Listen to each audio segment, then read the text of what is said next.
നമസ്കാരം. Current affairs സീരീസിൽ 2025 July മാസത്തിലെ കറണ്ട് അഫയേഴ്സ് ആണ് കഴിഞ്ഞ 2 ക്ലാസ്സുകളിലായിട്ട് നമ്മൾ പഠിച്ചു വന്നത്. അതിൻ്റെ തുടർച്ചയായിട്ടുള്ള ക്ലാസ്സാണ് ഇന്നത്തേത്. ഈ ക്ലാസ്സോടുകൂടി നമുക്ക് ജൂലൈ മാസത്തിലെ കറണ്ട് അഫയേഴ്സ് പൂർത്തിയാക്കാം. വളരെ പ്രധാനപ്പെട്ട പോയിന്റുകൾ മാത്രമേ ഈ ക്ലാസ്സിനകത്ത് പറയുന്നുള്ളൂ. അതെല്ലാം വിട്ടുപോകാതെ പഠിക്കുന്നതിന് വേണ്ടിയിട്ട് ശ്രമിക്കുക. അതുപോലെ ആസ്ഥ അക്കാഡമിയുടെ ഓൺലൈൻ കോഴ്സുകളിൽ പങ്കെടുക്കുന്നതിനും ഞങ്ങളുടെ മറ്റു സേവനങ്ങൾക്കുമായി ആസ്ഥ അക്കാഡമി കേരള എന്ന ഞങ്ങളുടെ ലേണിംഗ് ആപ്പ് ഡൗൺലോഡ് ചെയ്യുക. ഇവിടെ നടക്കുന്ന ക്ലാസ്സുകളുടെ PDF നോട്ട്സിനായിട്ട് ഞങ്ങളുടെ ടെലഗ്രാം ചാനലിൽ കൂടി അംഗമാവുക. നമുക്ക് ക്ലാസ്സിനകത്തോട്ട് വരാം. ഞാൻ അജിത് സുമേരു. ഏവർക്കും ആസ്ഥ അക്കാഡമിയുടെ യൂട്യൂബ് ചാനലിലേക്ക് സ്വാഗതം.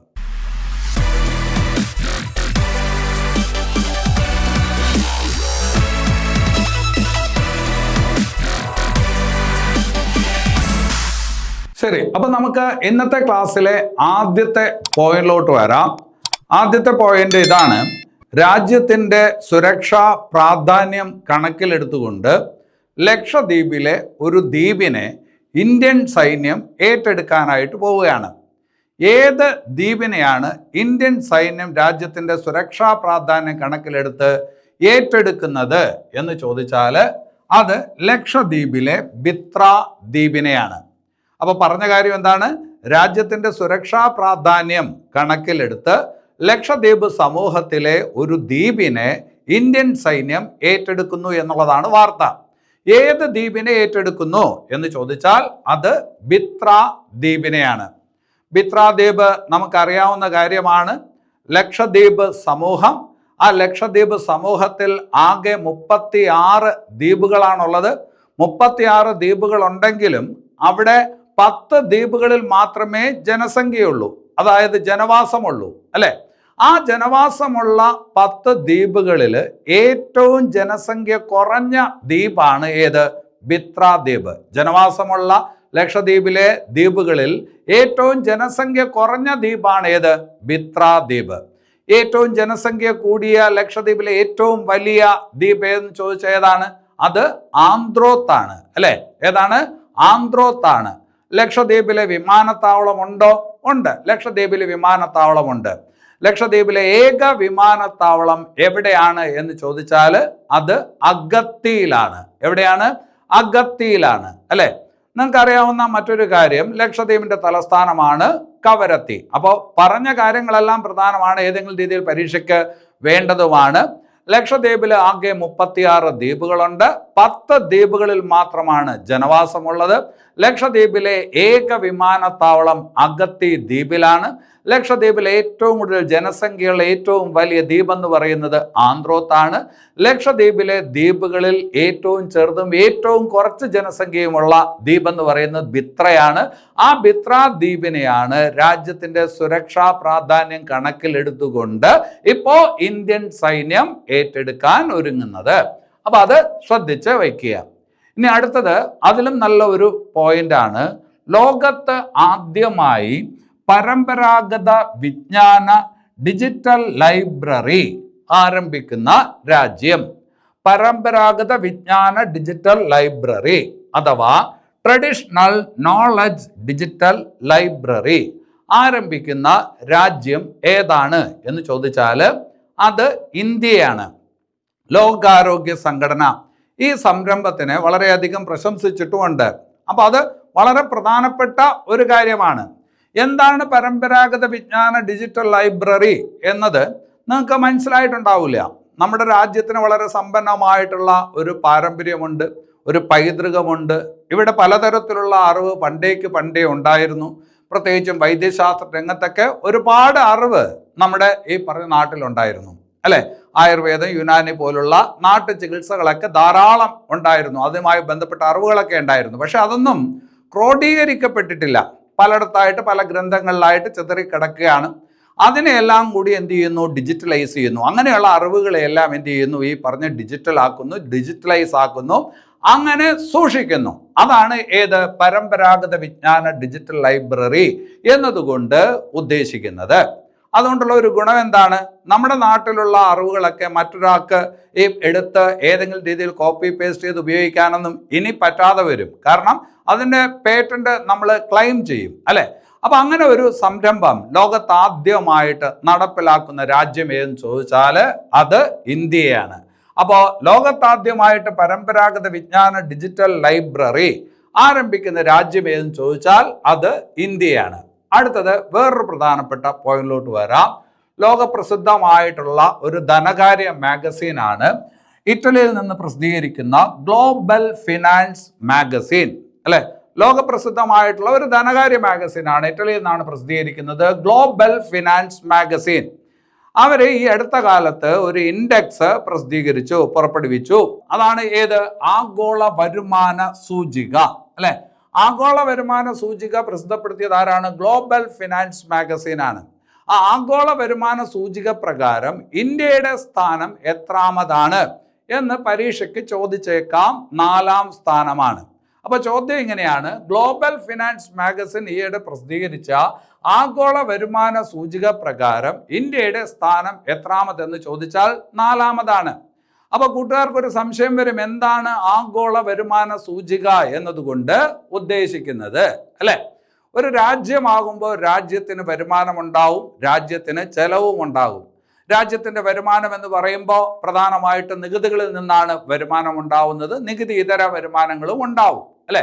അതുപോലെ രാജ്യത്തിന് പലതരത്തിലുള്ള ചെലവുകളും ഉണ്ടാവും.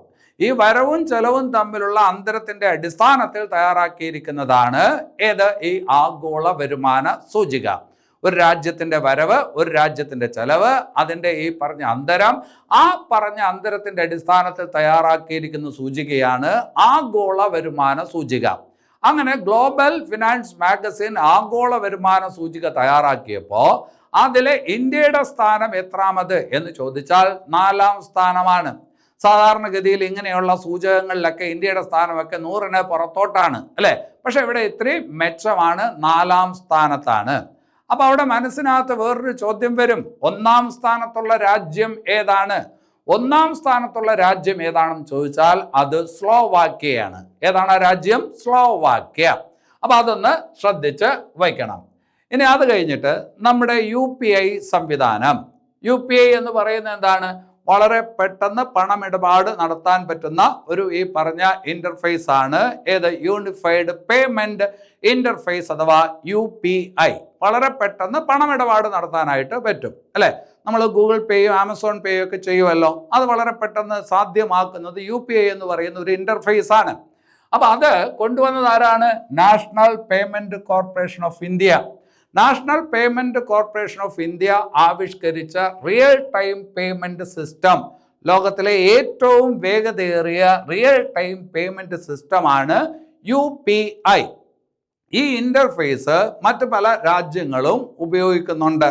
നേപ്പാൾ ഉപയോഗിക്കുന്നുണ്ട്, ഭൂട്ടാൻ ഉപയോഗിക്കുന്നുണ്ട്, ശ്രീലങ്ക ഉപയോഗിക്കുന്നുണ്ട്, അതുപോലെ ഫ്രാൻസ് ഉപയോഗിക്കുന്നുണ്ട്. പല രാജ്യങ്ങളും ഈ പറഞ്ഞെന്താണ് UPI സംവിധാനം ഇപ്പോൾ ഉപയോഗിക്കുന്നുണ്ട്.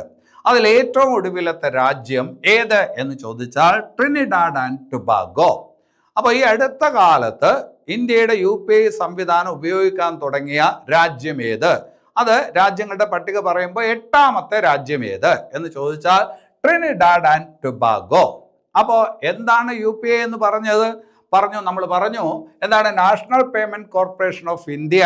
National payment corporation of India ആവിഷ്കരിച്ചിരിക്കുന്ന ലോകത്തിലെ ഏറ്റവും വേഗതയേറിയ റിയൽ ടൈം പേയ്മെന്റ് സിസ്റ്റമാണ്, ആ ഇന്റർഫേസ് ആണ് UPI. ആ UPI സംവിധാനം ഉപയോഗപ്പെടുത്തുന്ന അല്ലെങ്കിൽ അത് സ്വീകരിച്ചിട്ടുള്ള 8-ാമത്തെ രാജ്യം, ഈ അടുത്ത കാലത്താണ് അത് സ്വീകരിച്ചത്, 8-ാമത്തെ രാജ്യം ഏതെന്ന് ചോദിച്ചാൽ ട്രിനിഡാഡ് ആൻഡ് ടൊബാഗോയാണ്.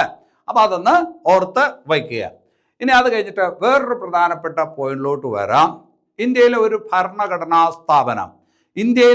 ഭരണഘടനാ സ്ഥാപനം ആദ്യമായിട്ട് പട്ടികജാതി പട്ടികവർഗ വിഭാഗങ്ങൾക്ക് സംവരണം അനുവദിച്ചു.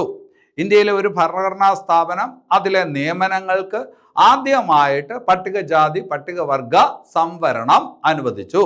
ഏതാണ് ആ സ്ഥാപനം എന്ന് ചോദിച്ചാൽ സുപ്രീം കോടതിയാണ്. അപ്പോൾ ഇന്ത്യയിലെ ഏത് ഭരണഘടനാ സ്ഥാപനമാണ് 2025 ജൂലൈയിൽ പട്ടികജാതി പട്ടികവർഗ വിഭാഗങ്ങൾക്ക് പ്രത്യേക സംവരണം അനുവദിച്ചത് എന്ന് ചോദിച്ചാൽ സുപ്രീം കോടതിയാണ്. പട്ടികജാതിക്കാർക്ക് 15% സംവരണവും പട്ടിക വർഗക്കാർക്ക് 7.5% സംവരണവുമാണ് സുപ്രീം കോടതി അനുവദിച്ചത്. അങ്ങോട്ടും ഇങ്ങോട്ടും മാറിപ്പോവേണ്ട കാര്യമില്ല. പട്ടിക ജാതി എന്ന് പറയുമ്പോൾ അത് എണ്ണത്തിൽ കൂടുതലാണ്, അപ്പോൾ 15%. പട്ടിക വർഗക്കാർ എന്ന് പറയുന്നത് പട്ടിക ജാതിക്കാരുടെ അത്രയും എണ്ണമില്ല, അപ്പോൾ അത് കുറവായിരിക്കും, 7.5%. അപ്പോൾ അത് ശ്രദ്ധിച്ച് വയ്ക്കുക. ഇനി അത് കഴിഞ്ഞിട്ട് വേറൊരു പോയിന്റിലോട്ട് വരാം. നമുക്കറിയാം നരേന്ദ്രമോദി ഇപ്പോൾ ഇന്ത്യയുടെ പ്രധാനമന്ത്രിയാണ്. അദ്ദേഹത്തിൻ്റെ 3ാമത്തെ ടേമാണ്, അല്ലേ? അദ്ദേഹം ഇന്ത്യയുടെ പ്രധാനമന്ത്രിയായിട്ട് 3ാം ടേമിലാണ് ഇപ്പോൾ ഇരിക്കുന്നത്. ഏറ്റവും കൂടുതൽ കാലം തുടർച്ചയായിട്ട് ഇന്ത്യയുടെ പ്രധാനമന്ത്രിയായിരിക്കുന്ന 2ാമത്തെ വ്യക്തിയായിട്ട് ഇപ്പോൾ ആര് മാറിയിട്ടുണ്ട്? നരേന്ദ്രമോദി മാറിയിട്ടുണ്ട്. ഏറ്റവും കൂടുതൽ കാലം തുടർച്ചയായിട്ട് ഇന്ത്യയുടെ പ്രധാനമന്ത്രിയായിരിക്കുന്ന എത്രാമത്തെ വ്യക്തിയാണ് നരേന്ദ്രമോദി എന്ന് ഇനി പരീക്ഷയ്ക്ക് ചോദിച്ചാൽ അത് 2ാമത്തെ വ്യക്തിയാണ്. 1ാമത്തെ വ്യക്തി ആരെന്ന് നിങ്ങൾക്കറിയാം, അത് ജവഹർലാൽ നെഹ്റു ആണ്. ഇനി നരേന്ദ്രമോദിയുമായി ബന്ധപ്പെട്ട് 2025 ജൂലൈയിൽ ചോദിക്കാൻ കൊള്ളാവുന്ന മറ്റൊരു പ്രധാനപ്പെട്ട ചോദ്യം, അദ്ദേഹം ഈ അടുത്ത കാലത്ത് ഒരു രാജ്യത്തിൻ്റെ 60ാമത് സ്വാതന്ത്ര്യ ദിനാഘോഷത്തിലെ മുഖ്യ അതിഥിയായിട്ട് പങ്കെടുത്തു. ഏത് രാജ്യത്തിൻ്റെ സ്വാതന്ത്ര്യ ദിനത്തിൻ്റെ മുഖ്യ അതിഥിയായിട്ടാണ് പ്രധാനമന്ത്രി നരേന്ദ്രമോദി 2025 ജൂലൈയിൽ പങ്കെടുത്തത് എന്ന് ചോദിച്ചാൽ അത് മാലിദ്വീപ് എന്ന് പറയുന്ന രാജ്യത്തിൻ്റെ സ്വാതന്ത്ര്യ ദിനത്തിൻ്റെ മുഖ്യ അതിഥിയായിട്ടാണ് പങ്കെടുത്തത്. അപ്പോൾ ഈ മാലിദ്വീപ് സ്വാതന്ത്ര്യത്തിൻ്റെ 60ാം വാർഷികം ആഘോഷിക്കുകയാണ്. മാലിദ്വീപിൻ്റെ പ്രസിഡന്റ് ആര് എന്ന് നിങ്ങൾക്കറിയാം, മുഹമ്മദ് മുർസി. ആരാണ്? മുഹമ്മദ് മുർസി. അടുത്ത കാലത്ത് നമ്മൾ മാലിയുമായിട്ട് ചില പ്രശ്നങ്ങളുണ്ടായിരുന്നു, നമുക്ക് ചില പ്രശ്നങ്ങളുണ്ടായിരുന്നു, അവർക്കും ചില പ്രശ്നങ്ങളുണ്ടായിരുന്നു. ഇപ്പോൾ അതെല്ലാം പരിഹരിക്കപ്പെട്ടു. ഇപ്പോൾ 2 രാജ്യങ്ങളും സൗഹാർദ്ദത്തിൻ്റെ പാതയിലാണ്. മാലിക്ക് പണ്ട് ചൈനയോടായിരുന്നു കൂടുതൽ ചായ്വ്. ആ അവസരത്തിലാണ് നമ്മളെ ഉപദ്രവിക്കുന്ന ചില പ്രസ്താവനകളൊക്കെ മാലി നടത്തിയത്. അപ്പോൾ അതെല്ലാം മാറ്റിവെച്ചുകൊണ്ട് 2 രാജ്യങ്ങളും സൗഹാർദ്ദപരമായിട്ടുള്ള ഒരു പാതയിലോട്ട് പോവുകയാണ്. അതിൻ്റെ ഫലമായിട്ടാണ് മാലിദ്വീപിൻ്റെ 60ാം സ്വാതന്ത്ര്യ ദിനത്തിലെ മുഖ്യ അതിഥിയായിട്ട് ഇന്ത്യൻ പ്രധാനമന്ത്രിയെ മുഹമ്മദ് മുർസി, അവിടുത്തെ രാഷ്ട്രപതി പ്രസിഡന്റ്, എന്ത് ചെയ്തത്? മാലിയിലോട്ട് ക്ഷണിച്ചത്. നമ്മുടെ പ്രധാനമന്ത്രി അവിടെ പോവുകയും ചെയ്തു. മുഹമ്മദ് മുർസിയുടെ കാര്യം പറയുമ്പോൾ മുമ്പ് പഠിച്ചിട്ടുള്ള ഒരു കാര്യം കൂടി സൂചിപ്പിക്കാം, പരീക്ഷയ്ക്ക് ചോദിക്കാൻ സാധ്യതയുണ്ട്. മുഹമ്മദ് മുർസിയുടെ പ്രാധാന്യം എന്താണ്? ലോകത്ത് ഏറ്റവും കൂടുതൽ സമയം തുടർച്ചയായിട്ട് പത്രസമ്മേളനം നടത്തിയ രാഷ്ട്രത്തലവൻ എന്ന ബഹുമതി ഇപ്പോൾ ആർക്കാണ്, അല്ലെങ്കിൽ ആ റെക്കോർഡ് ഇപ്പോൾ ആർക്കാണ്? മുഹമ്മദ് മുർസിക്കാണ്. നേരത്തെ അത് ഉക്രൈൻ്റെ ഈ പറഞ്ഞ പ്രസിഡന്റ് ആയിരുന്നു, പക്ഷെ ഇപ്പോൾ അത് മുഹമ്മദ് മുർസിക്കാണ്. ലോകത്ത് ഏറ്റവും കൂടുതൽ സമയം തുടർച്ചയായിട്ട് പത്രസമ്മേളനം നടത്തിയതിൻ്റെ റെക്കോർഡ് ഏത് രാഷ്ട്രത്തലവനാണ്, ഏത് രാജ്യത്തിൻ്റെ ഭരണത്തലവനാണ് എന്ന് ചോദിച്ചാൽ മാലിദ്വീപിൻ്റെ ഭരണത്തലവൻ മുഹമ്മദ് മുർസി. അപ്പോൾ അത് ശ്രദ്ധിച്ച് വയ്ക്കണം. ഇനി അത് കഴിഞ്ഞിട്ട് വേറൊരു പോയിന്റിലോട്ട് വരാം. പ്രൊഫസർ ഉമാ കാഞ്ചിലാൽ. ആ പേര് നിങ്ങൾ മനസ്സിലാക്കണം, പഠിക്കണം. പ്രൊഫസർ ഉമാ കാഞ്ചിലാൽ. ആരാണ് പ്രൊഫസർ ഉമാ കാഞ്ചിലാൽ എന്ന് ചോദിച്ചാൽ ഇഗ്നോയുടെ വൈസ് ചാൻസലറായിട്ട് ഈ അടുത്ത കാലത്ത് നിയമിക്കപ്പെട്ട വനിതയാണ്. ഇഗ്നോ എന്ന് പറഞ്ഞാൽ നിങ്ങൾക്കറിയാം, രാജ്യത്തിലെ ഏറ്റവും വലിയ ഓപ്പൺ യൂണിവേഴ്സിറ്റി, അല്ലേ?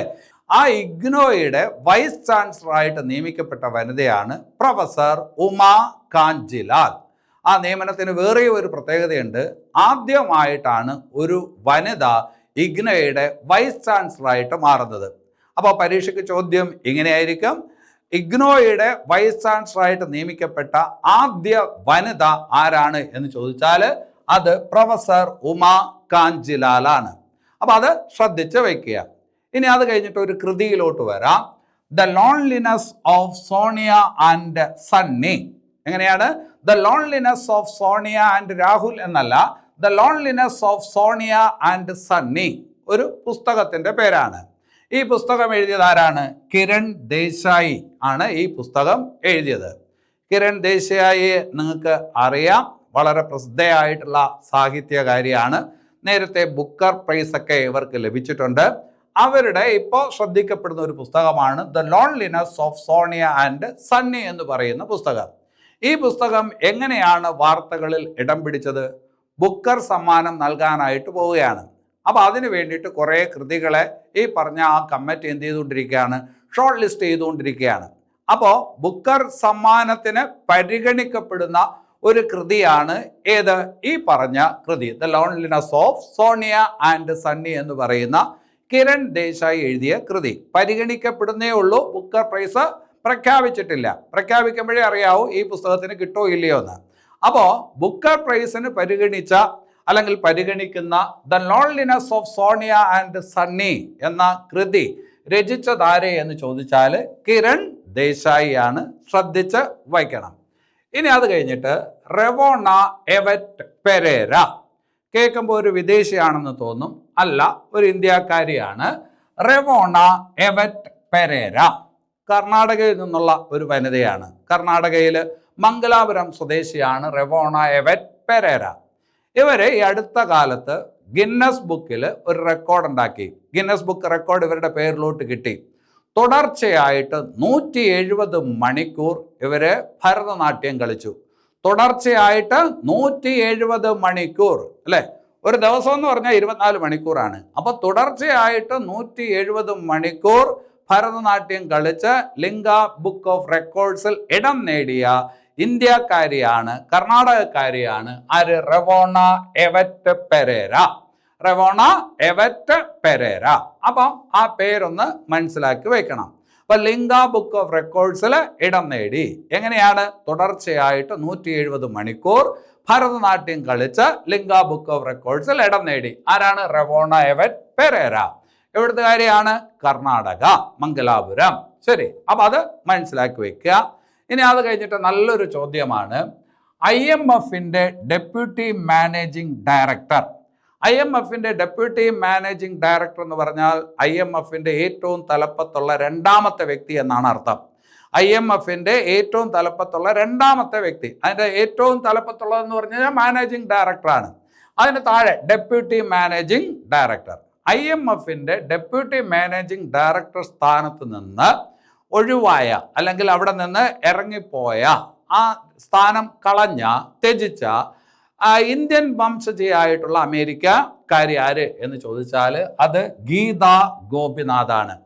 അപ്പോൾ ഈ അടുത്ത കാലത്ത് IMFന്റെ ഡെപ്യൂട്ടി മാനേജിംഗ് ഡയറക്ടർ സ്ഥാനം ഒഴിഞ്ഞ ഇന്ത്യൻ വംശജയായിട്ടുള്ള അമേരിക്കക്കാരി ആര് എന്ന് ചോദിച്ചാൽ അത് ഗീതാ ഗോപിനാഥാണ്. നല്ല ചോദ്യമാണ്, ചോദിക്കാനുള്ള സാധ്യത കൂടുതലാണ്. അറിയപ്പെടുന്ന ഒരു സാമ്പത്തിക ശാസ്ത്രജ്ഞയാണ് ആര്? ഗീതാ ഗോപിനാഥ്, ഇന്ത്യൻ വംശജയായ അമേരിക്കൻ ശാസ്ത്രജ്ഞ. ഇനി അത് കഴിഞ്ഞിട്ട് ഇപ്പോൾ ഗീതാ ഗോപിനാഥ് ഒഴിഞ്ഞു എന്ന് പറഞ്ഞതുപോലെ ഇന്ത്യയുടെ ഉപരാഷ്ട്രപതിയായിരുന്ന ജഗദീപ് ധൻകർ ആ സ്ഥാനം ഒഴിഞ്ഞു. ജഗദീപ് ധൻകർ ആ സ്ഥാനം ഒഴിഞ്ഞു. എന്തുകൊണ്ടാണ് ഒഴിഞ്ഞത് എന്നുള്ളതിനെ കുറിച്ചൊരു ക്ലാരിറ്റി ഇതുവരെയും ആർക്കുമില്ല. ആരോഗ്യ സംബന്ധമായ കാരണങ്ങളാൽ ഒഴിഞ്ഞു എന്നൊക്കെയാണ് പൊതുവെ പറയുന്നതെങ്കിലും അതല്ല എന്ന് മനസ്സിലാക്കാനുള്ള ബുദ്ധിയൊക്കെ നമ്മൾക്കെല്ലാവർക്കും ഉണ്ട്. അപ്പോൾ ജഗദീപ് ധൻകർ ഉപരാഷ്ട്രപതി സ്ഥാനത്ത് നിന്ന് ഒഴിഞ്ഞു, അല്ലെ? ജഗദീപ് ധൻകർ എന്ന് പറയുന്നത് രാജസ്ഥാൻകാരനാണ്. ഇന്ത്യയുടെ 14ാമത് ഉപരാഷ്ട്രപതിയായിരുന്നു ജഗദീപ് ധൻകർ. അപ്പോൾ 2024 ജൂലൈയിൽ ഉപരാഷ്ട്രപതി സ്ഥാനം രാജിവെച്ച വ്യക്തി ആര് എന്ന് ചോദിച്ചാൽ ജഗദീപ് ധൻകർ ഇന്ത്യയുടെ 14ാമത് ഉപരാഷ്ട്രപതിയായിരുന്നു. പുതിയൊരു ഉപരാഷ്ട്രപതി വന്നിട്ടുണ്ട്, അതായത് 15ാമത് ഉപരാഷ്ട്രപതി വന്നിട്ടുണ്ട്. ആരാണ്? CP രാധാകൃഷ്ണൻ. CP രാധാകൃഷ്ണൻ ഇന്ത്യയുടെ ഇപ്പോഴത്തെ 15ാമത്തെ ഉപരാഷ്ട്രപതി ആരെന്ന് ചോദിച്ചാൽ CP രാധാകൃഷ്ണനാണ്. അതുമായി ബന്ധപ്പെട്ട കൂടുതൽ കാര്യങ്ങളൊക്കെ നമുക്ക് വരുന്ന മാസങ്ങളിലെ കറണ്ട് അഫയേഴ്സിൽ പറയാം. ശരി, ഇനി അത് കഴിഞ്ഞിട്ട് വേറൊരു പോയിന്റിലോട്ട് വരാം. ആരാണ് ശുഭാംശു ശുക്ല എന്ന് ഞാൻ നിങ്ങൾക്ക് പരിചയപ്പെടുത്തേണ്ട കാര്യമൊന്നുമില്ല. അന്താരാഷ്ട്ര ബഹിരാകാശ നിലയത്തിലെത്തിയ ആദ്യ ഇന്ത്യക്കാരൻ. രാകേഷ് ശർമ്മയ്ക്ക് ശേഷം ബഹിരാകാശത്ത് പോയ രണ്ടാമത്തെ ഇന്ത്യക്കാരൻ, അല്ലെങ്കിൽ അന്താരാഷ്ട്ര ബഹിരാകാശ നിലയത്തിലെത്തിയ ആദ്യ ഇന്ത്യക്കാരൻ, അല്ലെ? സ്പേസ് എക്സിന്റെ ആക്സിയം 4 എന്ന് പറയുന്ന ദൗത്യത്തിന്റെ ഭാഗമായിട്ടാണ് ആര്? ശുഭാംശു ശുക്ല അന്താരാഷ്ട്ര ബഹിരാകാശ നിലയത്തിൽ പോയത്. അത് ഏത് മാസമാണ്? 2024 ജൂണിലാണ്. 2024 ജൂൺ 25-നാണ് ശുഭാംശു ശുക്ല പോയത്. അദ്ദേഹം തിരിച്ചു വന്നു. എന്നാണ് തിരിച്ചു വന്നത്? 2025 ജൂലൈ 15-ന് തിരിച്ചെത്തി, ഭൂമിയിൽ തിരിച്ചെത്തി. അപ്പോൾ ശുഭാംശു ശുക്ല ആക്സിയം 4 എന്ന് പറയുന്ന മിഷൻ അന്താരാഷ്ട്ര ബഹിരാകാശ നിലയത്തിലെത്തിയ ആദ്യ ഇന്ത്യക്കാരൻ 2025 ജൂൺ 25-നാണ് പോയത്. തിരിച്ചു വന്നു ജൂലൈ എത്രാം തീയതി? 15-ാം തീയതി. അല്ലെ, അത്ഭുതമാണ്, അല്ലെങ്കിൽ ഈ പറഞ്ഞ ആശ്വാസമാണ്. ഇതുപോലെ ഞാൻ ഇപ്പോൾ വരാമെന്ന് പറഞ്ഞിട്ടാണ് സുനിത വില്യംസ് പോയത്. 286 ദിവസമാണ് അവിടെ പെട്ടുപോയത്. അല്ലെ, എന്തായാലും ഈ പറഞ്ഞ ശുഭാംശു ശുക്ലയ്ക്ക് അങ്ങനെയുള്ള പ്രശ്നങ്ങളൊന്നും ഉണ്ടായില്ല.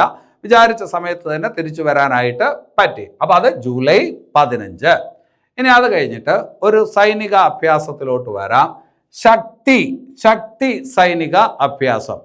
ശക്തി എന്ന് പേര് കൊടുത്തിരിക്കുന്ന സൈനിക അഭ്യാസം ഏതൊക്കെ രാജ്യങ്ങൾ തമ്മിലുള്ള സംയുക്ത സൈനിക അഭ്യാസമാണ്? അതായത് ഈ പറഞ്ഞ മിലിറ്ററി എക്സസൈസ്, അങ്ങനെ കുറേ കാര്യങ്ങളുണ്ട്. അതായത് രാജ്യത്ത് ഓരോ വർഷവും ഈ പറഞ്ഞ പല രാജ്യങ്ങളുമായിട്ടും ബന്ധപ്പെട്ട് സംയുക്ത സൈനിക അഭ്യാസങ്ങളൊക്കെ സംഘടിപ്പിക്കാറുണ്ട്. അതിലൊരു സംയുക്ത സൈനിക അഭ്യാസത്തിന് കൊടുത്തിരിക്കുന്ന പേരാണ് ശക്തി സൈനിക അഭ്യാസം. ആ മിലിറ്ററി എക്സസൈസ് ഏതൊക്കെ രാജ്യങ്ങൾ തമ്മിലായിരുന്നു എന്ന് ചോദിച്ചാൽ ഇന്ത്യയും ഫ്രാൻസും തമ്മിലുള്ള സൈനിക അഭ്യാസത്തിന് കൊടുത്തിരിക്കുന്ന പേരാണ് ശക്തി. അല്ലെ, ഇന്ത്യയും ഫ്രാൻസും തമ്മിലുള്ള സൈനിക അഭ്യാസത്തിന് കൊടുത്തിരിക്കുന്ന പേരാണ് ശക്തി. അതേസമയം ഇന്ത്യയും ഫ്രാൻസും തമ്മിലുള്ള നാവികാഭ്യാസം എടുത്തു പറയണം, നാവികാഭ്യാസത്തിന് കൊടുത്തിരിക്കുന്ന പേരാണ് വരുണ. ഇന്ത്യയും ഫ്രാൻസും തമ്മിലുള്ള നാവികാഭ്യാസത്തിന് കൊടുത്തിരിക്കുന്ന പേരാണ് വരുണ. ഇതെന്താണ്? ഈ പറഞ്ഞ സംയുക്ത സൈനികാഭ്യാസം. നാവികാഭ്യാസമല്ല, സംയുക്ത സൈനികാഭ്യാസം ശക്തി, ഇന്ത്യയും ഫ്രാൻസും തമ്മിൽ. ഇനി അത് കഴിഞ്ഞിട്ട് മറ്റൊരു സൈനികാഭ്യാസം സിംബെക്സ് 2025. സിംബെക്സ് 2025 രണ്ട് രാജ്യങ്ങൾ തമ്മിലുള്ള സൈനിക അഭ്യാസമാണ്. ഏതൊക്കെ രണ്ട് രാജ്യങ്ങൾ എന്ന് ചോദിച്ചാൽ എസിൽ നോക്കുക സിംഗപ്പൂർ, ഐയിൽ നോക്കുക ഇന്ത്യ.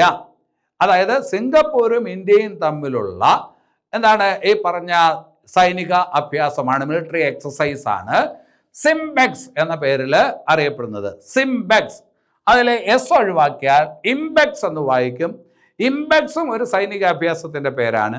ഇംബെക്സ് എന്ന് പറയുന്ന സൈനികാഭ്യാസം ആരൊക്കെ തമ്മിലാണ് എന്ന് ചോദിച്ചാൽ ഐയിൽ നോക്കുക ഇന്ത്യ, എമ്മിൽ നോക്കുക മ്യാൻമാർ. സിംബെക്സ് ആണെങ്കിൽ സിംഗപ്പൂർ ഇന്ത്യ, അതിൽ എസ് ഇല്ല, ഇംബെക്സ് ആണ് എങ്കിൽ അത് ഇന്ത്യയും മ്യാൻമറും. ശക്തി എന്ന് പറയുന്ന സൈനികാഭ്യാസം അതാരൊക്കെ തമ്മിലാണ്? ഇന്ത്യയും ഫ്രാൻസും. അതേസമയം വരുണ എന്ന് പറയുന്നത് എന്താണ്? നാവികാഭ്യാസമാണ്. നാവികാഭ്യാസം പങ്കെടുത്ത രാജ്യങ്ങൾ ഏതൊക്കെയാണ്? അത് ഇന്ത്യയും ഫ്രാൻസുമാണ്. അതേസമയം ധർമ്മ ഗാർഡിയൻ എന്ന് പറഞ്ഞിട്ട് ഒരു സൈനികാഭ്യാസമുണ്ട്.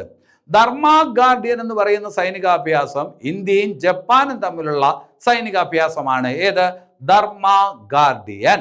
അതുപോലെ യക്കുവറിൻ എന്ന് പറഞ്ഞിട്ട് ഒരു സൈനികാഭ്യാസമുണ്ട്. അത് ഇന്ത്യയും മാലദ്വീപും തമ്മിലുള്ള സൈനികാഭ്യാസമാണ് യക്കുവറിൻ. ധർമ്മ ഗാർഡിയൻ ഇന്ത്യയും ജപ്പാനും തമ്മിലുള്ളത്. സിംബെക്സ് അത് സിംഗപ്പൂരും ഇന്ത്യയും തമ്മിലുള്ളത്. ഇംബെക്സ് അത് ഇന്ത്യയും മ്യാൻമറും തമ്മിലുള്ളത്. ശക്തി അത് ഇന്ത്യയും ഫ്രാൻസും തമ്മിലുള്ള സംയുക്ത സൈനികാഭ്യാസം. വരുണ അത് ഇന്ത്യയും ഫ്രാൻസും തമ്മിലുള്ള നാവികാഭ്യാസം. അതേസമയം വേറൊരു കാര്യം കൂടിയുണ്ട്, ബോങ്കോ സാഗർ ഒരു സൈനികാഭ്യാസമാണ്. ബോങ്കോ സാഗർ എന്ന് പറയുന്ന സൈനികാഭ്യാസം ഏതൊക്കെ രാജ്യങ്ങൾ തമ്മിലാണ് എന്ന് ചോദിച്ചാൽ അതിൽ ബി നോക്കണം, ബംഗ്ലാദേശ്. ഇന്ത്യയും ബംഗ്ലാദേശും തമ്മിലുള്ള സംയുക്ത നാവികാഭ്യാസത്തിന് കൊടുത്തിരിക്കുന്ന പേരാണ് ബോങ്കോ സാഗർ. അതുപോലെ തന്നെ മിത്രശക്തി എന്ന് പറയുന്ന ഒരു സൈനികാഭ്യാസമുണ്ട്. മിത്രശക്തി എന്ന് പറയുന്ന സൈനികാഭ്യാസം ഏതൊക്കെ രാജ്യങ്ങൾ തമ്മിലാണ് എന്ന് ചോദിച്ചാൽ ഇന്ത്യയും അതുപോലെ ശ്രീലങ്കയും തമ്മിലുള്ള സംയുക്ത സൈനികാഭ്യാസത്തിന് കൊടുത്തിരിക്കുന്ന പേരാണ് മിത്രശക്തി. ഇതെല്ലാം പല ഭാഗങ്ങളിലായിട്ട് പല ക്ലാസ്സുകളിലായിട്ട് നമ്മൾ മുമ്പ് പഠിച്ചിട്ടുണ്ട്. ഒന്ന് ഓർത്ത് പറഞ്ഞു എന്നുള്ളതേ ഉള്ളൂ. അപ്പോൾ അതൊന്ന് ശ്രദ്ധിച്ച് വയ്ക്കണം. ഇപ്പോൾ പഠിക്കാനുള്ളത് ശക്തിയും അത് കഴിഞ്ഞിട്ട് സിംബെക്സുമാണ്. അത് മനസ്സിലാക്കി വയ്ക്കുക. ഇനി അത് കഴിഞ്ഞിട്ട് ഒരു യുദ്ധവിമാനത്തിലോട്ട് വരാം. മിഗ് 21 വാർത്തകളിൽ ഇപ്പോൾ ഉണ്ട്. മിഗ് 21 എന്ന് പറയുന്നത് ഇപ്പോൾ ഇന്ത്യയുടെ വായുസേനയിൽ നിന്ന് വിരമിക്കുന്ന യുദ്ധവിമാനങ്ങളാണ്. ഇന്ത്യയുടെ വായുസേനയിൽ നിന്ന് ഏത് യുദ്ധവിമാനങ്ങൾ ഒഴിവാക്കുകയാണ് അല്ലെങ്കിൽ വിരമിക്കുകയാണ്, ഏത് യുദ്ധവിമാനമാണ് വിരമിക്കുന്നത് എന്ന് ചോദിച്ചാൽ മിഗ് 21 ആണ്. 1963 മുതൽ ഇന്ത്യൻ വായുസേനയുടെ ഭാഗമായിരുന്ന റഷ്യൻ നിർമ്മിത വിമാനങ്ങളാണ് MiG-21 എന്ന് പറയുന്ന വിമാനം. ആ മിഗ് വിമാനങ്ങളെ നമ്മളിപ്പോൾ വ്യോമസേനയിൽ നിന്ന് പതുക്കെ ഒഴിവാക്കുകയാണ്. ഈ അടുത്ത കാലത്ത് ഒരുപാട് അപകടങ്ങൾ മിഗ് വിമാനവുമായി ബന്ധപ്പെട്ടുണ്ടായി. അതുകൊണ്ട് നമ്മൾ ആ സുരക്ഷ കണക്കിലെടുത്ത് സർവീസിൽ നിന്ന് ഒഴിവാക്കുകയാണ്, വായുസേനയിൽ നിന്ന് ഒഴിവാക്കുകയാണ്. അപ്പോൾ പരീക്ഷയ്ക്ക് ചോദിക്കുന്ന ചോദ്യം ഇങ്ങനെ: ഏത് യുദ്ധവിമാനത്തെയാണ് ഇന്ത്യൻ വ്യോമസേന സർവീസിൽ നിന്ന് ഒഴിവാക്കുന്നത് എന്ന് ചോദിച്ചാൽ MiG-21. നമ്മുടെ വ്യോമസേനയിൽ സുഖോയ് വിമാനങ്ങളുണ്ട്. സുഖോയ് വിമാനം എന്ന് പറയുന്നത് റഷ്യൻ നിർമ്മിത വിമാനങ്ങളാണ്. മിറാഷ് വിമാനങ്ങളുണ്ട്, ഫ്രാൻസ് നിർമ്മിത വിമാനങ്ങളാണ് മിറാഷ് വിമാനങ്ങൾ. റാഫേൽ വിമാനങ്ങളുണ്ട്. റാഫേൽ വിമാനങ്ങൾ എന്ന് പറയുന്നത് നമ്മൾ ഫ്രാൻസിൽ നിന്ന് വാങ്ങിയ വിമാനങ്ങളാണ്. ജഗ്വാർ വിമാനങ്ങളുണ്ട്. ജഗ്വാർ എന്ന് പറയുന്നത് ബ്രിട്ടനിൽ നിന്ന് വാങ്ങിയ വിമാനങ്ങളാണ്.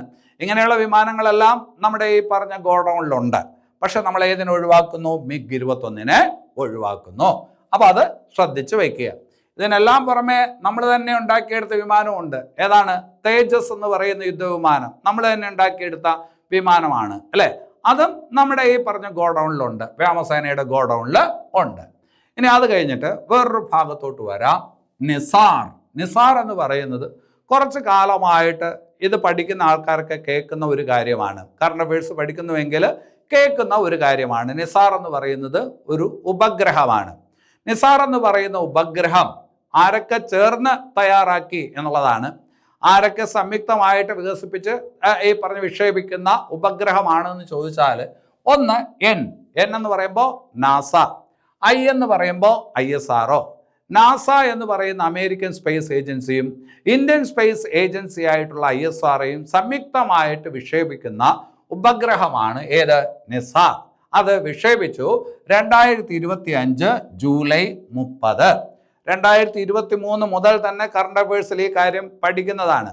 അതായത് ISROയും നാസയും സംയുക്തമായിട്ട് വിക്ഷേപിക്കാൻ ഒരുങ്ങുന്ന ഉപഗ്രഹം ഏത് എന്ന് കുറേ കാലമായിട്ട് പഠിക്കുന്നതാണ്. നിസാർ. അതെന്തായാലും ഇപ്പോൾ വിക്ഷേപിച്ചു. 2025 ജൂലൈ 30 അത് വിക്ഷേപിച്ചു. അതായത് നമ്മുടെ GSLV F-16 എന്ന് പറയുന്ന ഈ പറഞ്ഞ റോക്കറ്റിൽ, GSLV F-16 എന്ന് പറയുന്ന റോക്കറ്റിൽ സതീഷ് ധവാൻ സ്പേസ് സെന്ററിൽ നിന്ന് നമ്മൾ നിസാർ എന്ത് ചെയ്തു? വിക്ഷേപിച്ചു, ഭ്രമണപഥത്തിൽ എത്തിച്ചു.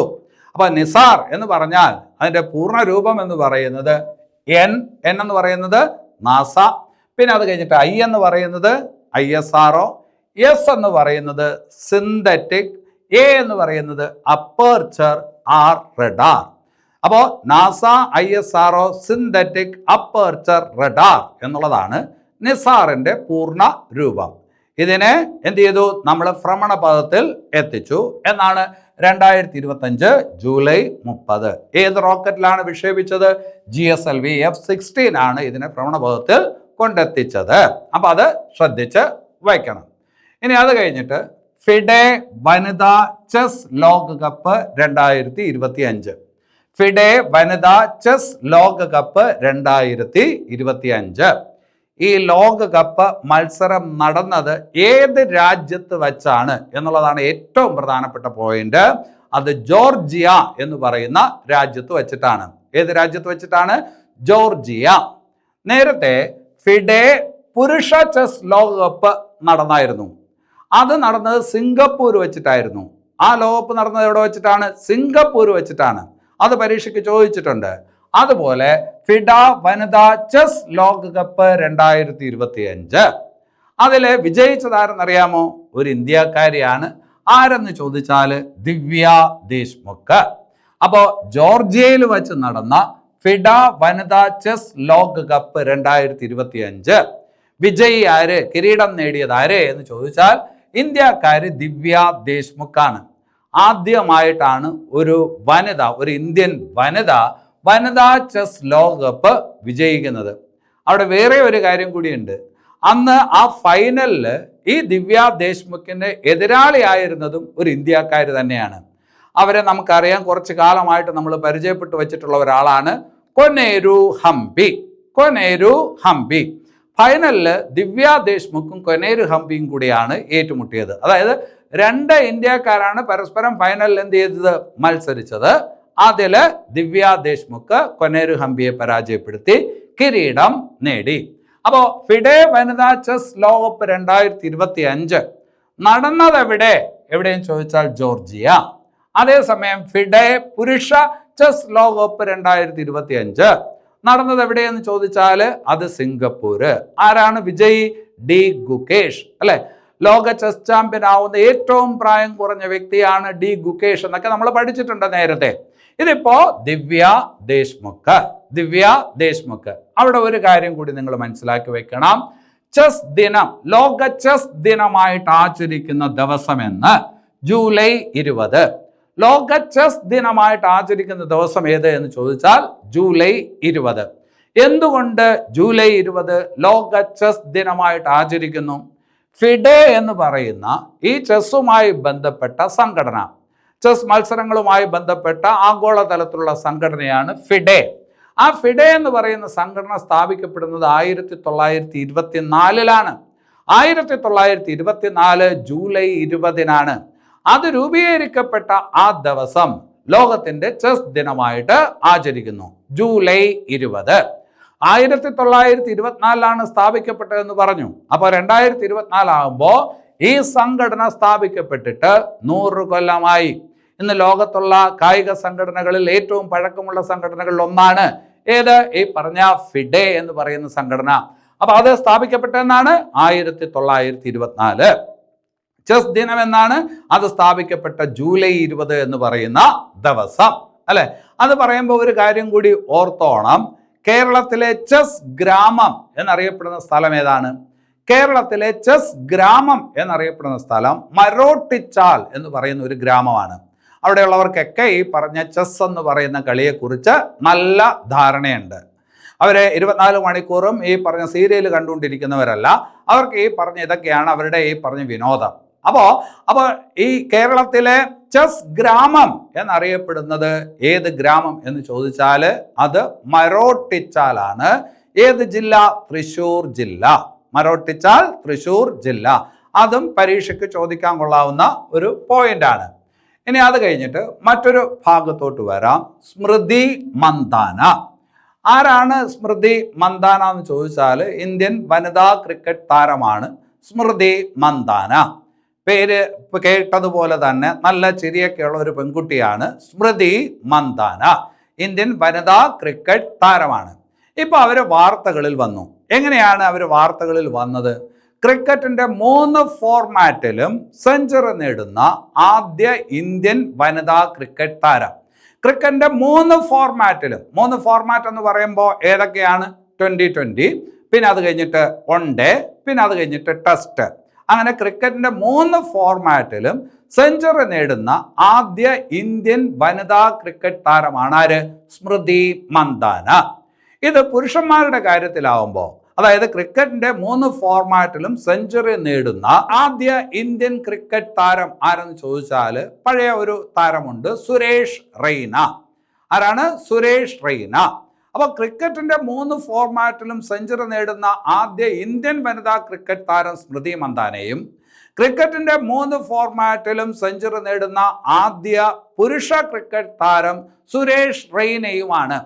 ഇവിടെ വേറൊരു കാര്യം കൂടെ നിങ്ങൾ ഓർത്തോണം. ക്രിക്കറ്റിന്റെ 3 ഫോർമാറ്റിലും സെഞ്ചുറി നേടുന്ന ഏറ്റവും പ്രായം കുറഞ്ഞ താരം ആരെന്ന് ചോദിച്ചാൽ അത് ശുഭ്മാൻ ഗില്ലാണ്. ആരാണ്? ശുഭ്മാൻ ഗിൽ. ക്രിക്കറ്റിന്റെ 3 ഫോർമാറ്റിലും സെഞ്ചുറി നേടുന്ന ഏറ്റവും പ്രായം കുറഞ്ഞ താരം എന്ന് ചോദിച്ചാൽ അത് ശുഭ്മാൻ ഗില്ലാണ്. ഓർത്തു വെച്ചേക്കണം, അത് ചോദിക്കാൻ സാധ്യതയുണ്ട്. ഇന്ത്യൻ ക്രിക്കറ്റ് ടീമിന്റെ ക്യാപ്റ്റനാണ് ശുഭ്മാൻ ഗിൽ. അപ്പൊ അത് ഓർത്തോണം. ഇനി അത് കഴിഞ്ഞിട്ട് ഫിഫ റാങ്കിങ്. ഫിഫ നമുക്കറിയാം, ഫുട്ബോളുമായി ബന്ധപ്പെട്ട സംഘടനയാണ് ഫിഫ. ഫിഫ റാങ്കിങ്ങിൽ ഇന്ത്യയുടെ സ്ഥാനം എത്ര എന്ന് ചോദിച്ചാൽ എത്ര? ഇന്ത്യയുടെ സ്ഥാനം 133. ഫിഫ റാങ്കിങ്ങിൽ നിലവിൽ ഇന്ത്യയുടെ സ്ഥാനം എത്രയാണെന്ന് ചോദിച്ചാൽ 133. നമ്മൾ ഇത്തിരി പിറകോട്ട് പോയിട്ടുണ്ട്. എന്നാലും അടുത്ത കാലത്തുള്ള ഫുട്ബോൾ മത്സരങ്ങളൊക്കെ കാണുമ്പോൾ, ഇപ്പോൾ പുതിയൊരു ഇന്ത്യൻ കോച്ച് വന്നിട്ടുണ്ട്, അതുമായി ബന്ധപ്പെട്ട കാര്യങ്ങളൊക്കെ വേറൊരു ക്ലാസ്സിൽ പറയാം. അപ്പോൾ അതുമായി ബന്ധപ്പെട്ട കാര്യങ്ങളൊക്കെ പരിഗണിക്കുമ്പോൾ ഫിഫ റാങ്കിങ്ങിൽ നമ്മൾ ഇനിയും മുമ്പോട്ട് വരാനാണ് സാധ്യത. കുറച്ചുകൂടി സ്ഥാനം നമ്മൾ മെച്ചപ്പെടുത്താൻ സാധ്യത കാണുന്നുണ്ട്. എന്തായാലും ഫിഫ റാങ്കിങ്ങിൽ ഇപ്പോഴ് ഇന്ത്യയുടെ സ്ഥാനം എത്ര? നല്ല ചോദ്യമാണ്. അത് എത്രാന്ന് ചോദിച്ചാൽ അത് 133. ഇപ്പോൾ ഈ പറഞ്ഞ ഇന്ത്യൻ ഫുട്ബോൾ ടീമിന് ഇന്ത്യക്കാരനായിട്ടുള്ള ഒരു പരിശീലകനാണുള്ളത്. ഇന്ത്യൻ ഫുട്ബോൾ ടീമിൻ്റെ കോച്ച് ഒരു ഇന്ത്യക്കാരൻ തന്നെയാണ്, ഖാലിദ് ജമാൽ. ആരാണ്? ഖാലിദ് ജമാലാണ് ഇന്ത്യൻ ഫുട്ബോൾ ടീമിൻ്റെ ഇപ്പോഴത്തെ പരിശീലകൻ, ഇന്ത്യക്കാരനായിട്ടുള്ള പരിശീലകൻ. നമുക്ക് വേറൊരു ക്ലാസ്സിൽ അതിനെക്കുറിച്ച് കൂടുതൽ വിശദമായിട്ട് പറയാം. ഇപ്പോൾ ഫിഫ റാങ്കിങ്ങിൽ ഇന്ത്യയുടെ സ്ഥാനം എത്രയാണെന്ന് ചോദിച്ചാൽ 133. ഒന്നാമതാര് രണ്ടാമതാര് എന്നൊക്കെ പറയാൻ ആഗ്രഹമുണ്ട്.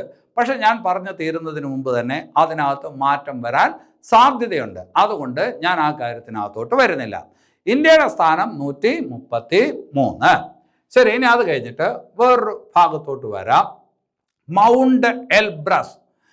മൗണ്ട് എൽബ്രസ് എന്ന് പറയുന്നത് എവിടെയാണ്? യൂറോപ്പിലുള്ള ഒരു കൊടുമുടിയാണ്. യൂറോപ്പിലെ ഏറ്റവും ഉയരം കൂടിയ കൊടുമുടി. ഏഷ്യയിലെ ഏറ്റവും ഉയരം കൂടിയ കൊടുമുടി എന്ന് ചോദിച്ചാൽ നിങ്ങൾക്ക് അറിയാം, അത് ഏതാണ്? എവറസ്റ്റ് ആണ് ഏഷ്യയിലെ ഏറ്റവും ഉയരം കൂടിയ കൊടുമുടി. അതേസമയം യൂറോപ്പിലെ ഏറ്റവും ഉയരം കൂടിയ കൊടുമുടി എന്ന് ചോദിച്ചാൽ മൗണ്ട് എൽബ്രസ് ആണ്. എന്തിനാണ് മൗണ്ട് എൽബ്രസിന്റെ കാര്യം ഇപ്പോൾ പറഞ്ഞത്? ഈ അടുത്ത കാലത്ത് ഒരു പയ്യൻ, അതായത് കഷ്ടിച്ച് 7 വയസ്സ് മാത്രമുള്ള പയ്യൻ, അത് കൃത്യം 7 വയസ്സായില്ല, 6 വർഷവും 6 വയസ്സും 9 മാസവുമായിട്ടുള്ള ഒരു പയ്യൻ, അതായത് തേഗ് ബീർ സിംഗ് എന്ന് പറയും, തേഗ് ബീർ സിംഗ്. ആ പയ്യൻ മൗണ്ട് എൽബ്രസ് എന്ത് ചെയ്തു? കീഴടക്കി. മൗണ്ട് എൽബ്രസ് കീഴടക്കുന്ന ഏറ്റവും പ്രായം കുറഞ്ഞ ഈ പറഞ്ഞ വ്യക്തിയാണ് ആര്? തേഗ് ബീർ സിംഗ്. എത്ര വയസ്സേ ഉള്ളൂ? കഷ്ടിച്ച് 7 വയസ്സേ ഉള്ളൂ. അത് മൗണ്ട് എൽബ്രസ്. അപ്പോൾ അവിടെ നിങ്ങൾ മനസ്സിലാക്കേണ്ട മറ്റൊരു പ്രധാനപ്പെട്ട കാര്യം, മറ്റ് പല പരീക്ഷകൾക്കും നിങ്ങൾക്ക് ഗുണം ചെയ്യും. യൂറോപ്പിലെ ഏറ്റവും ഉയരം കൂടിയ കൊടുമുടി ഏതെന്ന് ചോദിച്ചാൽ മൗണ്ട് എൽബ്രസ് ആണ്. ഇത് പറയുമ്പോൾ അതുമായിട്ട് കണക്ട് ചെയ്യുന്ന വേറൊരു കറണ്ട് അഫയേഴ്സ് ഉണ്ട്, മൗണ്ട് ഡെനാലി. മൗണ്ട് ഡെനാലി ഇപ്പോൾ അതിൻ്റെ പേര് അങ്ങനെയല്ല, മൗണ്ട് മെക്കൻലി എന്നാണ്. എന്നാലും മൗണ്ട് ഡെനാലി എന്ന് പറയുന്ന ഒരു കൊടുമുടിയുണ്ട്. മൗണ്ട് ഡെനാലി എന്ന് പറയുന്ന കൊടുമുടി എവിടെയാണ്? അത് വടക്കേ അമേരിക്കയിലാണ്. വടക്കേ അമേരിക്കയിലെ ഏറ്റവും ഉയരം കൂടിയ കൊടുമുടിയാണ് മൗണ്ട് ഡെനാലി, അല്ലെ? ഈ മൗണ്ട് ഡെനാലി ഈയിടെ എങ്ങനെയാണ് വാർത്തകളിൽ വന്നത്? ഷെയ്ഖ് ഹസൻ ഖാൻ എന്ന് പറയുന്ന മലയാളി ആയിട്ടുള്ള ഒരു പർവ്വത ആരോഹകൻ ഇതിൻ്റെ ഇടയിൽ കുറച്ച് ദിവസം ഈ പറഞ്ഞ മൗണ്ട് ഡെനാലിയിൽ കുടുങ്ങിപ്പോയി എന്ന് പറഞ്ഞിട്ട് വാർത്തകളൊക്കെ വന്നിരുന്നത് നിങ്ങൾ ശ്രദ്ധിച്ചോ? അത് ഏത് കൊടുമുടിയിലാണ്? Mount Denali. അപ്പോൾ മൗണ്ട് ഡെനാലി എവിടെയെന്ന് ചോദിച്ചാൽ അത് വടക്കേ അമേരിക്കയിലാണ്. വടക്കേ അമേരിക്കയിലെ ഏറ്റവും ഉയരം കൂടിയ കൊടുമുടിയാണ് മൗണ്ട് ഡെനാലി. അപ്പോൾ 2025 മൗണ്ട് ഡെനാലിൽ കുടുങ്ങിപ്പോയ മലയാളി ആയിട്ടുള്ള പർവ്വത ആരോഹകൻ ആരാണ് എന്ന് ചോദിച്ചാൽ ഷെയ്ഖ് ഹസൻ ഖാൻ ആണ്. അതുകൂടി അവിടെ ഒന്ന് ശ്രദ്ധിച്ച് വയ്ക്കണം. അത് പറയുമ്പോൾ വേറൊരു കാര്യം കൂടി നമ്മൾ പറഞ്ഞു, യൂറോപ്പിലെ ഏറ്റവും ഉയരം കൂടിയ കൊടുമുടിയാണ് മൗണ്ട് എൽബ്രസ് എന്ന് പറഞ്ഞു. അതുപോലെ വടക്കേ അമേരിക്കയിലെ ഏറ്റവും ഉയരം കൂടിയ കൊടുമുടിയാണ് ഏതെന്ന് പറഞ്ഞു? Mount Denali. പുതിയ പേര് മൗണ്ട് മെക്കൻലി എന്നാണ്. ഇനി അത് കഴിഞ്ഞിട്ട് തെക്കേ അമേരിക്കയിലെ ഏറ്റവും ഉയരം കൂടിയ കൊടുമുടിയാണ് അക്വാൻകാഗ. ഏതാണ്? അക്വാൻകാഗ എന്ന് പറയുന്ന കൊടുമുടിയാണ് തെക്കേ അമേരിക്കയിലെ ഏറ്റവും ഉയരം കൂടിയ കൊടുമുടി. അതുപോലെ ആഫ്രിക്കയിലെ ഏറ്റവും ഉയരം കൂടിയ കൊടുമുടി നിങ്ങൾക്കറിയാം, കിളിമഞ്ചാരോ. ആഫ്രിക്കയിലെ ഏറ്റവും ഉയരം കൂടിയ കൊടുമുടിയാണ് ഏത്? കിളിമഞ്ചാരോ, അല്ലെ? ആ പറഞ്ഞ പേരിലുള്ള പാട്ടൊക്കെ നിങ്ങൾ ഒരുപാട് പാടിയിട്ടുണ്ട്. അപ്പോൾ കിളിമഞ്ചാരോ ആഫ്രിക്കയിലെ ഏറ്റവും ഉയരം കൂടിയ കൊടുമുടി. അക്വാൻകാഗ എവിടെയാണ്? ദക്ഷിണ അമേരിക്കയിലെ അല്ലെങ്കിൽ ലാറ്റിൻ അമേരിക്കയിലെ ഏറ്റവും ഉയരം കൂടിയ കൊടുമുടി. ഇനി അത് കഴിഞ്ഞിട്ട് വടക്കേ അമേരിക്കയിലെ ഏറ്റവും ഉയരം കൂടിയ കൊടുമുടിയാണ് മൗണ്ട് ഡെനാലി. പുതിയ പേര് മൗണ്ട് മെക്കൻലി. അതുപോലെ യൂറോപ്പിലെ ഏറ്റവും ഉയരം കൂടിയ കൊടുമുടിയാണ് മൗണ്ട് എൽബ്രസ്. പിന്നെ അത് കഴിഞ്ഞിട്ട് ഏഷ്യയിലെ ഏറ്റവും ഉയരം കൂടിയ കൊടുമുടിയാണ് ഏത്? എവറസ്റ്റ്. ലോകത്തിലെ ഏറ്റവും ഉയരം കൂടിയ കൊടുമുടിയാണ് എവറസ്റ്റ്. അപ്പോൾ ആ പറഞ്ഞ പോയിന്റുകൾ ശ്രദ്ധിക്കുക, അതുമായി ബന്ധപ്പെട്ട കാര്യങ്ങൾ കൂടി ശ്രദ്ധിച്ച് വയ്ക്കുക. ഇനി അത് കഴിഞ്ഞിട്ട് സാരനാഥ് സ്തൂപം. സാരനാഥ് സ്തൂപം അല്ലെ, ബുദ്ധന്റെ ആദ്യത്തെ പ്രഭാഷണം നടത്തിയതിൻ്റെ ഓർമ്മയ്ക്കായിട്ട് അശോക ചക്രവർത്തി സ്ഥാപിച്ചതാണ് സാരനാഥ് സ്തൂപം, അല്ലെ? ബുദ്ധന്റെ ആദ്യത്തെ സർമൺ, ആദ്യത്തെ പ്രഭാഷണം അത് നടന്ന സ്ഥലം ഉത്തർപ്രദേശിലെ ഒരു സ്ഥലമാണ് സാരനാഥ്. അപ്പൊ അതിൻ്റെ ഓർമ്മയ്ക്കായിട്ട് പിന്നീട് ഈ പറഞ്ഞ അശോക ചക്രവർത്തി സ്ഥാപിച്ച ഒരു സ്തൂപമാണ് സാരനാഥ് സ്തൂപം. ആ സാരനാഥ് സ്തൂപത്തിലാണ് സിംഹമുദ്രയുള്ളത്. ആ സിംഹമുദ്രയാണ് ഇന്ത്യയുടെ ദേശീയ മുദ്രയായിട്ട് നമ്മൾ സ്വീകരിച്ചിട്ടുള്ളത്, അല്ലേ? ആ പറഞ്ഞ സ്തൂപത്തിലെ സിംഹമുദ്രയാണ് നമ്മുടെ ദേശീയ മുദ്രയായിട്ട് സ്വീകരിച്ചിട്ടുള്ളത്, നമുക്കറിയാവുന്ന കാര്യമാണ്. ഇപ്പോൾ എങ്ങനെയാണ് ഈ പറഞ്ഞ സാരനാഥ് സ്തൂപം വാർത്തകളിൽ വന്നതെന്ന് ചോദിച്ചാൽ, സാരനാഥ് സ്തൂപത്തിൻ്റെ അതേ മാതൃകയിൽ ഒരു സ്തൂപം ഈ അടുത്ത കാലത്ത് മറ്റൊരു രാജ്യത്ത് അനാച്ഛാദനം ചെയ്തു. സാരനാഥ് സ്തൂപത്തിൻ്റെ അതേ മാതൃകയിൽ ഒരു സ്തൂപം മറ്റൊരു രാജ്യത്ത് ബുദ്ധമതവുമായി ബന്ധപ്പെട്ട് അനാച്ഛാദനം ചെയ്തു. ഏത് രാജ്യത്ത് എന്ന് ചോദിച്ചാൽ അത് ഏത് രാജ്യത്താണ്? ശ്രീലങ്ക. ഏത് രാജ്യത്താണ്? ശ്രീലങ്ക, അല്ലെ? നമ്മൾ നേരത്തെ പഠിച്ചിട്ടുള്ള ഒരു കാര്യമാണ് പോസൺ പോയ ഫെസ്റ്റിവൽ. ബുദ്ധമതവുമായി ബന്ധപ്പെട്ട് ബുദ്ധമതം ആ രാജ്യത്തോട്ട് വന്നതിൻ്റെ ഓർമ്മകളുമായി ബന്ധപ്പെട്ട് പോസൺ പോയ ഫെസ്റ്റിവൽ നടത്തുന്ന രാജ്യം എന്ന് ചോദിച്ചാൽ ഏതാണ്? ശ്രീലങ്കയാണ്, അല്ലെ? ഈ അടുത്ത കാലത്ത് ഒരു മലയാളി ആയിട്ടുള്ള സിനിമാ നടനെ ഒരു രാജ്യത്തിൻ്റെ പാർലമെന്റ് ആദരിച്ചു. ഏത് രാജ്യത്തിൻ്റെ പാർലമെന്റ് ഏത് നടനെ ആദരിച്ചു? അത് ശ്രീലങ്കൻ പാർലമെന്റ് മോഹൻലാലിനെ ആദരിച്ചു, അല്ലെ? അപ്പോൾ ശ്രീലങ്കൻ പാർലമെന്റിൽ ആദരിക്കപ്പെട്ട ആദ്യ മലയാളി സിനിമാ താരമാണ് മോഹൻലാൽ, നമ്മൾ പറഞ്ഞിട്ടുണ്ട്. അതുപോലെ തന്നെ ശ്രീലങ്കൻ സർക്കാർ കൊടുക്കുന്ന ഏറ്റവും ഉയർന്ന പരമോന്നത ബഹുമതിയാണ് മിത്രഭൂഷണ എന്ന് പറയുന്ന പരമോന്നത ബഹുമതി. ആ മിത്രഭൂഷണ എന്ന് പറയുന്ന പരമോന്നത ബഹുമതി അടുത്ത കാലത്ത് ഇന്ത്യൻ പ്രധാനമന്ത്രി നരേന്ദ്രമോദിക്ക് കിട്ടിയിട്ടുണ്ടെന്നും നമ്മൾ പഠിച്ചിട്ടുണ്ട്. അപ്പം അതെല്ലാം പ്രധാനപ്പെട്ട കാര്യമാണ്, അല്ലെ? അതുപോലെ ഇന്ത്യയും ശ്രീലങ്കയും തമ്മിലുള്ള സൈനിക അഭ്യാസത്തിന് കൊടുത്തിരിക്കുന്ന പേരെന്താണ്? മിത്രശക്തി എന്നുള്ളതാണ്. അപ്പം ഇതെല്ലാം ഒന്ന് ശ്രദ്ധിച്ച് വയ്ക്കുക. ഇനി അത് കഴിഞ്ഞിട്ട് 17ാമത് ബ്രിക്സ് ഉച്ചകോടി. 17ാമത് ബ്രിക്സ് ഉച്ചകോടി എവിടെ വെച്ചാണ് നടന്നത് എന്ന് ചോദിച്ചാൽ അത് എവിടെ വെച്ചിട്ടാണ്?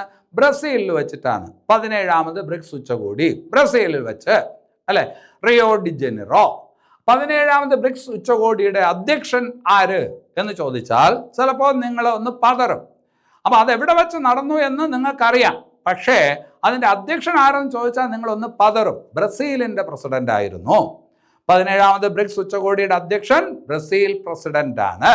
ആരാണ് Brazil president? Lula da Silva. Lula da Silva. ട്രംപുമായി ബന്ധപ്പെട്ട് താരിഫ് യുദ്ധമൊക്കെ ലോകത്ത് നടക്കാണ്. അപ്പോൾ അതിൽ ഒരുപാട് വാർത്താ പ്രാധാന്യം നേടിയിട്ടുള്ള ഒരു പ്രസിഡന്റ് കൂടിയാണ് ലുല ഡാ സിൽവ, ബ്രസീലിൻ്റെ പ്രസിഡന്റ്. അപ്പോൾ അത് ശ്രദ്ധിച്ചു വെക്കണം. 17ാമത് ബ്രിക്സ് ഉച്ചകോടി അതിൻ്റെ ഈ പറഞ്ഞ അധ്യക്ഷൻ ആരായിരുന്നു ചോദിച്ചാൽ ലുല ഡാ സിൽവയാണ്. ശ്രദ്ധിച്ച് വയ്ക്കണം. ഇനി അത് കഴിഞ്ഞിട്ട് the one big beautiful bill. അങ്ങനെ ഒരു ബില്ല് ഈ അടുത്ത കാലത്ത് പാസ്സാക്കിയത് ഏത് രാജ്യത്താണ്? The one big beautiful bill, അങ്ങനെയാണ് ആ ബില്ലിന് പേര് കൊടുത്തത്. അതൊരു ഈ പറഞ്ഞ നിയമമാക്കാനുള്ള ശുപാർശയാണ് ബില്ലെന്ന് പറയുന്നത്, അല്ലെ? അങ്ങനെ ഒരു ബില്ല് ഈ അടുത്ത കാലത്ത് പാസ്സാക്കിയത് ഏത് രാജ്യത്താണ് എന്ന് ചോദിച്ചാൽ അമേരിക്കയിൽ പാസ്സാക്കിയ ഒരു ബില്ലാണ്. എന്താണ് ഈ ബില്ല് കൊണ്ട് ഉദ്ദേശിക്കുന്നത്? അമേരിക്കയിൽ സാമൂഹ്യക്ഷേമ പദ്ധതികൾ ഒരുപാടുണ്ട്. അതിനു വേണ്ടിയിട്ട് സർക്കാർ ഒരുപാട് പണം ചെലവഴിക്കുന്നു. അതൊരു ധൂർത്താണ് എന്ന് ട്രംപിന് തോന്നുന്നു. അതുകൊണ്ട് എന്ത് ചെയ്യുന്നു? സാമൂഹ്യക്ഷേമ പദ്ധതികളെല്ലാം വെട്ടിക്കുറയ്ക്കുന്നു. അതിന് പകരം ഈ പറഞ്ഞ എന്താണ് ആയുധങ്ങൾ വാങ്ങുന്നതിനും പ്രതിരോധ ആവശ്യത്തിനുമായിട്ട് ഈ പറഞ്ഞ കൂടുതൽ പണം ചെലവഴിക്കാൻ നീക്കി വയ്ക്കുന്നു. അതിനു വേണ്ടിയിട്ടുള്ള ഒരു ബിൽ. ആ ബില്ലാണ് ഏത്? The one big and beautiful bill എന്ന് ഈ പറഞ്ഞ ട്രംപ് പറയുന്ന ബില്ല് നമുക്ക് കേട്ട് കഴിഞ്ഞാൽ തോന്നിവാസമാണെന്നേ തോന്നത്തുള്ളൂ. The one big and beautiful bill അവതരിപ്പിച്ച രാജ്യം ഏതെന്ന് ചോദിച്ചാൽ അത് അമേരിക്കയാണ്. ഇനി അത് കഴിഞ്ഞിട്ട് അമേരിക്കയുടെ കാര്യം പറയുമ്പോൾ അമേരിക്ക യുനെസ്കോയിൽ നിന്ന് പിന്മാറി. യുനെസ്കോയുടെ അംഗത്വം ആരുപേക്ഷിച്ചു? അമേരിക്ക ഉപേക്ഷിച്ചു. നമുക്ക് അറിയാവുന്ന കാര്യമാണ്. നേരത്തെ ലോകാരോഗ്യ സംഘടനയിൽ നിന്നും അമേരിക്ക പിന്മാറി. അതുപോലെ തന്നെ ഐക്യരാഷ്ട്ര സംഘടനയുടെ ഹ്യൂമൻ റൈറ്റ്സ് കൗൺസിലിൽ നിന്നും UNHRC ഐക്യരാഷ്ട്ര സംഘടനയുടെ ഹ്യൂമൻ റൈറ്റ്സ് കൗൺസിലിൽ നിന്നും അമേരിക്ക പിന്മാറിയിരുന്നു. അതായത് അമേരിക്ക പറയുന്നത് ഇവിടെയൊക്കെ അംഗമായതുകൊണ്ട് അമേരിക്കയ്ക്ക് നഷ്ടമേ ഉള്ളൂ, പൈസ ചെലവുണ്ട് എന്നുള്ളതല്ലാതെ പ്രത്യേകിച്ച് ലാഭമൊന്നും ഈ പറഞ്ഞ ലോകാരോഗ്യ സംഘടനയിലും യുനെസ്കോയിലും UNHRCയിലും ഇരിക്കുന്നത് കൊണ്ട് പ്രത്യേകിച്ച് കാര്യമൊന്നുമില്ല. പക്ഷേ അമേരിക്ക ഒരുപാട് ഫണ്ട് ഈ പറഞ്ഞ സംഘടനകൾക്ക് കൊടുക്കുന്നു. അതൊരു നഷ്ടക്കച്ചവടമാണ് എന്ന് ആര് പറയുന്നു? ട്രംപ് പറയുന്നു. അമേരിക്കൻ പ്രസിഡന്റ് ട്രംപ് പറയുന്നു. അതിൻ്റെ അടിസ്ഥാനത്തിൽ ഈ പറഞ്ഞ യുനെസ്കോയിൽ നിന്ന്, അതുപോലെ ലോകാരോഗ്യ സംഘടനയിൽ നിന്ന്, അതുപോലെ UNHRCയിൽ നിന്നൊക്കെ ഈ പറഞ്ഞ അമേരിക്ക എന്ത് ചെയ്യുകയാണ്? പിന്മാറി. അപ്പൊ അതൊന്ന് ശ്രദ്ധിച്ച് വയ്ക്കുക. ഇനി അത് കഴിഞ്ഞിട്ട് ഈ അടുത്ത കാലത്ത് അമേരിക്കയിൽ ഒരു സ്ഥലത്ത് മിന്നൽ പ്രളയമുണ്ടായി. 10-100 പേര് കൊല്ലപ്പെട്ടു, 550-ലധികം ആൾക്കാരെ കാണാതെയുമായി. അങ്ങനെ ആ മിന്നൽ പ്രളയം നടന്നത് അമേരിക്കയിലെ ഏത് സംസ്ഥാനത്താണ് എന്ന് ചോദിച്ചാൽ ടെക്സാസിലാണ്. അമേരിക്കയിലെ ഏത് സംസ്ഥാനത്തിലാണ് 2025 ജൂലൈയിൽ മിന്നൽ പ്രളയം അത് കാരണം 100-ലധികം ആൾക്കാർ മരിക്കുകയും 150-ലധികം ആൾക്കാരെ കാണാതാവുകയും ചെയ്തത് എന്ന് ചോദിച്ചാൽ ടെക്സസ് എന്ന് പറയുന്ന സംസ്ഥാനത്താണ്. ശ്രദ്ധിച്ചു വെക്കുക. ഇനി അത് കഴിഞ്ഞിട്ട് ഒരു രാഷ്ട്രീയ പാർട്ടിയിലോട്ട് വരാം. അമേരിക്ക പാർട്ടി എന്ന് പറയുന്ന ഒരു പുതിയ രാഷ്ട്രീയ പാർട്ടി ആരംഭിച്ചത് ആരെന്ന് ചോദിച്ചാൽ ട്രംപിന്റെ പഴയ സുഹൃത്ത് എലോൺ മസ്ക് ആണ്. ട്രംപ് തെരഞ്ഞെടുപ്പിൽ മത്സരിക്കുന്ന സമയത്ത് ട്രംപിന്റെ വിജയത്തിന് വേണ്ടിയിട്ട് പ്രവർത്തിച്ച ആളാണ് എലോൺ മസ്ക്. ഇപ്പോൾ ട്രംപും മസ്കും തമ്മിൽ നല്ല ബന്ധമല്ല. അപ്പോൾ ട്രംപിന്റെ പഴയ ഫ്രണ്ട് എല്ലാം ഇപ്പോൾ ഈ പറഞ്ഞ അൺഫ്രണ്ട് ആയിക്കൊണ്ടിരിക്കുകയാണ്. അപ്പോൾ അങ്ങനെ എലോൺ മസ്ക് ഈ പറഞ്ഞ അമേരിക്കയിൽ ആരംഭിച്ച പുതിയ പാർട്ടിയാണ് അമേരിക്ക പാർട്ടി. ഏതാണ് പാർട്ടി? America party. അത് എലോൺ മസ്ക് രൂപീകരിച്ച ഒരു പാർട്ടിയാണ്. ഇനി അത് കഴിഞ്ഞിട്ട് വേറൊരു ഭാഗത്തോട്ട് വരാം. നമുക്കറിയാം അഫ്ഗാനിസ്ഥാനിൽ ഇപ്പോൾ ഭരിക്കുന്നത് താലിബാനാണ്. പലതുകൊണ്ടും ലോകത്തിന് പൊരുത്തപ്പെടാൻ കഴിയാത്ത ഒരു ഭരണ സംവിധാനമാണ്. പക്ഷേ താലിബാൻ ഭരണകൂടത്തെ അംഗീകരിച്ച ലോകത്തിലെ ആദ്യത്തെ രാജ്യം ഏതാണ്?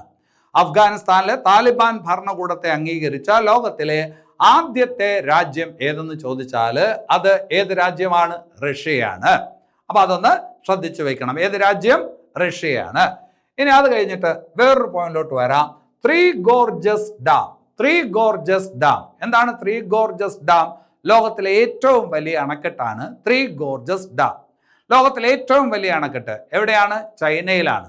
ലോകത്തിലെ ഏറ്റവും വലിയ അണക്കെട്ടാണ് ത്രീ ഗോർജസ് ഡാം. അത് എവിടെയെന്ന് ചോദിച്ചാൽ ചൈനയിലാണ്, അല്ലെ? ഇപ്പോ ചൈന വേറൊരു അണക്കെട്ട് പണിയുന്നു.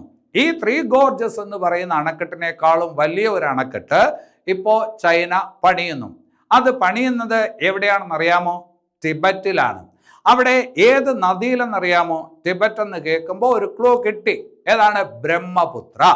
അപ്പോ ചൈന അവരുടെ ഏറ്റവും വലിയ അണക്കെട്ട്, ലോകത്തിലെ തന്നെ ഏറ്റവും വലിയ അണക്കെട്ട് പുതിയതായിട്ട് പണിതുകൊണ്ടിരിക്കുന്നു. ഏത് നദിയിലാണ്? എവിടെയാണ് എന്ന് ചോദിച്ചാൽ ടിബറ്റില് ബ്രഹ്മപുത്രയിലാണ് എന്ന് പറയണം. ടിബറ്റില് ബ്രഹ്മപുത്ര. ഇനി അത് കഴിഞ്ഞിട്ട് ഒരു ഫുട്ബോൾ താരത്തിലോട്ട് വരാം. ഒരു വിയോഗമാണ്. കാർ അപകടത്തിൽ ഈ അടുത്ത കാലത്ത് കൊല്ലപ്പെട്ട ഫുട്ബോൾ താരം. അന്താരാഷ്ട്ര ഫുട്ബോളിലൊക്കെ കഴിവ് തെളിയിച്ച ഒരു താരമാണ്. ക്രിസ്ത്യാനോ റൊണാൾഡോയുമായിട്ട് കളിക്കുന്ന ഒരു സഹതാരമാണ്. ആരാണ്? ദിയോഗോ ജോട്ട. പോർച്ചുഗലിന്റെ താരമാണ്. അപ്പോൾ 2025 വാഹനാപകടത്തിൽ കൊല്ലപ്പെട്ട പോർട്ടുഗീസ് അന്താരാഷ്ട്ര ഫുട്ബോൾ താരം ആരെന്ന് ചോദിച്ചാൽ ജോട്ട എന്ന് ഓർത്താൽ മതി. എങ്ങനെയാണ്?